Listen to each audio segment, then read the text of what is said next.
Yang pertama, saya bersyukur hari ini kita membicarakan hal yang penting. Sejak tadi pagi dan hari ini bertepatan dengan Hari Pahlawan.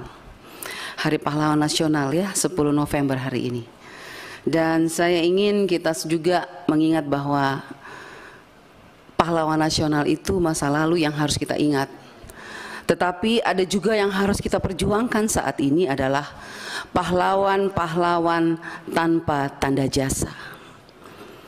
Guru-guru honorer yang sudah mengabdi belasan tahun di daerah-daerah terpencil, yang sampai hari ini masih menangis karena mereka tidak pernah merasakan keadilan dari pemerintah.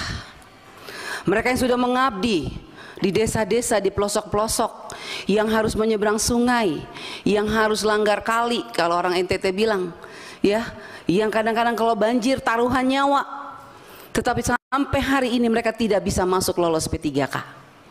Itu yang pertama.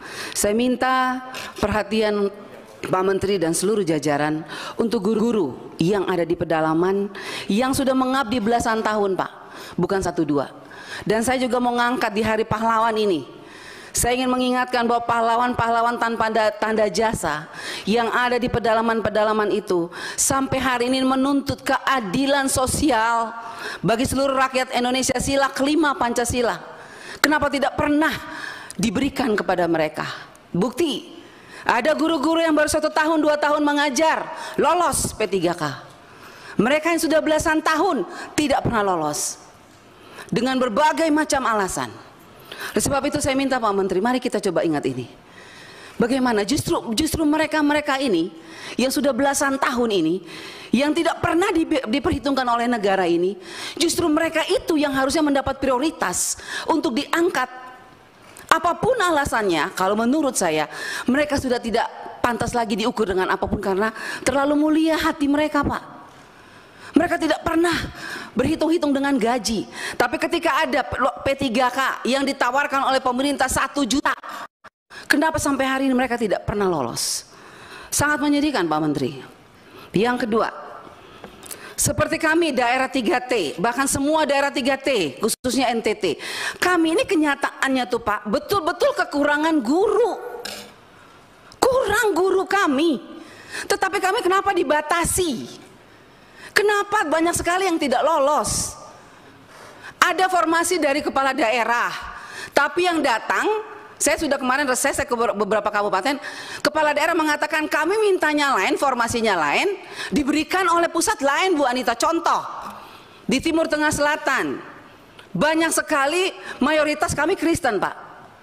Formasinya guru Kristen, tapi yang dikasih guru agama Islam. Akhirnya guru itu tidak diberi jam pelajaran, 0 pelajaran, tidak dibayar. Tetapi dana daunya sudah dihitung masuk ke APBD. Akhirnya anggaran itu saya tanya, dipakai untuk apa Pak Bupati? Ya begitulah Bu Anita. Nah ini makanya saya minta Inspektorat Jenderal, Pak Menteri tolong Ibu, mana Ibu? Inspektorat Jenderal mana Ibu? Ini kita tolong lihat deh ya. Ini ada beberapa daerah yang dana daunya sudah ditransfer. Bu Sekjen, Pak Menteri, saya masih bicara. Jadi ada beberapa daerah yang dana daunya itu sudah ditransfer ke APBD dan sudah jelas angkanya itu saya lihat untuk P3K. Tetapi tidak diangkat oleh Pemdanya. Formasinya ditutup sampai hari ini. Contoh, di Kabupaten Kupang, Nusa Tenggara Timur. Kota Kupang di Nusa Tenggara Timur, Pak. Kota Kupang ibu kota provinsi saja. 400 tenaga P3K yang kategori 1 itu, yang P1 itu. 2021, Pak. Sampai hari ini sudah terima SK tapi tidak diangkat. Saya mau tanya, Pak. Ini mana Ibu Nunu? Setelah SK, sebelum SK ada nomor induk katanya. Setelah itu SK, harusnya kan mereka diangkat. Tapi sampai hari ini, Bu, mereka tidak diangkat. Dan saya lihat, saya ikutin terus perkembangannya. Kenapa tidak diangkat? Uangnya sudah ada. Bahkan sekarang 2023 ditambah lagi anggarannya. Saya bingung ini. Ini prinsip penganggaran P3K yang ditransfer dari Menteri Keuangan ke daerah tuh pakai prinsip yang mana ya? SK dulu baru di transfer uangnya, artinya kalau sudah ada SK berarti mereka harus diangkat. Tapi kok ini sudah ada SK, alasannya NIK, padahal NIK itu dasar pembuatan SK. Ini pemerintah daerah bolak-balik. Ini saya minta tolong nanti Ibu Inspektur Jenderal, kita apabila perlu Pak Menteri dan Bu Nunu, kalau tadi saya senang sekali Bu Nunu bilang ada kenaikan 42% setelah rakor. Coba Bu, sekarang saya ajak nih kementerian kita rakor di daerah. Ya, jadi jangan hanya kementerian rakor dengan para bupati, gubernur di daerah selesai. Guru-guru honorer tidak tahu di bawah. Saya mengajak Pak, mari Bapak Ibu yang ngurusin P3K, kita rakor di daerah. Dudukan kami anggota DPR RI dengan bupati dan gubernur dan panitia seleksi nasional. Kita pengen tahu sebetulnya persoalannya di mana. Orang anggarannya ada, tapi kenapa pemerintah daerah tidak mau angkat? Alasannya apa? Dana DAU kurang. Setelah kita lihat DAU-nya nggak kurang, berlebihan malah. Nah ini persoalan. Jadi saya minta ini Bu, contoh ya, Kota Kupang, Kabupaten Kupang, kita segera turun, kita lihat.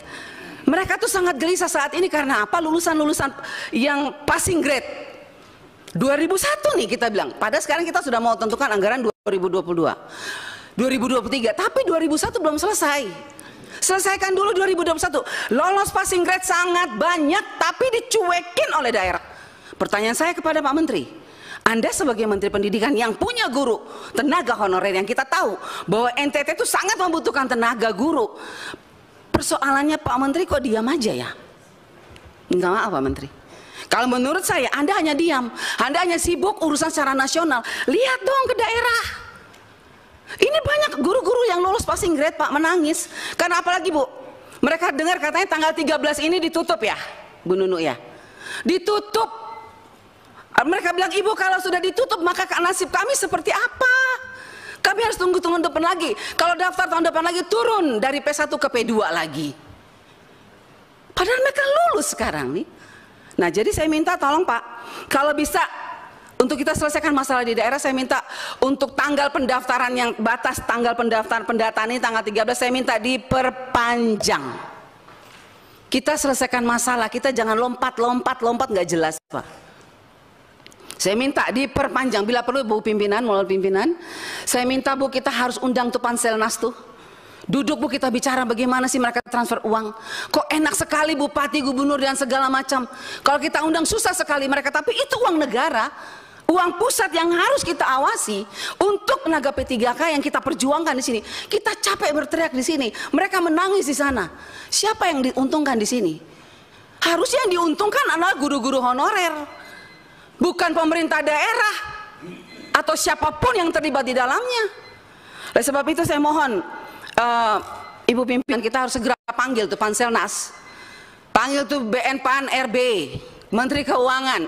Apa dasarnya mereka transfer? Sekarang mau saya dengar Bu, sudah ini awal tahun ini ditransfer lagi untuk P3K, tapi diangkat-angkat enggak. Terus uang ini untuk siapa? Terus siapa yang mengawasi uang ini? Terus tangisan air mata P3K yang sudah lolos passing grade, siapa yang harus menghapus air mata mereka itu siapa? Kalau bukan kita sebagai wakil rakyat, kalau bukan Anda sebagai menteri, siapa? Hanya kita yang bisa. Jadi mari Bapak Menteri, saya minta kita bergandengan tangan, kita hadapi persoalan ini bersama.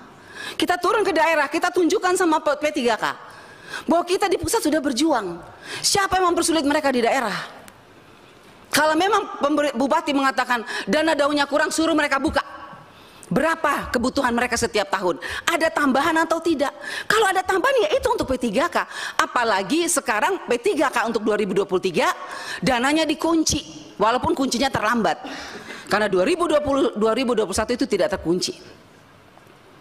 Ini penting Bapak Ibu. Jadi sebetulnya yang kita ngomong dari tadi ini persoalan sudah ada Bu, uangnya sudah ada di daerah, cuman persoalannya kepala daerah tidak mau angkat, alasannya dana DAU kurang. Coba hitung, saya sudah hitung, Kota Kupang ada kelebihan, Kabupaten Kupang ada kelebihan, tapi bupatinya tidak mau. Nah ini, jadi saya bilang kita harus sama-sama, dan saya minta Pak Menteri menjadi fokus Pak Menteri untuk menyelesaikan ini, supaya Bapak juga jangan terlalu beban bahwa memang kesalahan bukan hanya pada pusat. Di daerah juga ada, mari kita selesaikan bersama. Makanya saya usul rakor di daerah, ajak kami anggota DPR RI, biar jelas, clear, Bila perlu dudukin itu DPR provinsi, DPRD kabupaten, supaya mereka tahu ini uang APBN yang berubah jadi APBD, yang tidak bisa mereka pakai seenaknya, khusus untuk P3K. Yang saya dengar banyak permainan di daerah sekarang, itu dana P3K dimainkan oleh mereka. Makanya saya kadang-kadang saya bikin, kalau bila perlu kita pakai, minta KPK aja periksa kalau begini caranya. Sakit hati kita nih, kasihan guru-guru itu. Oke, lanjut. Itu untuk ini Pak ya, P3K.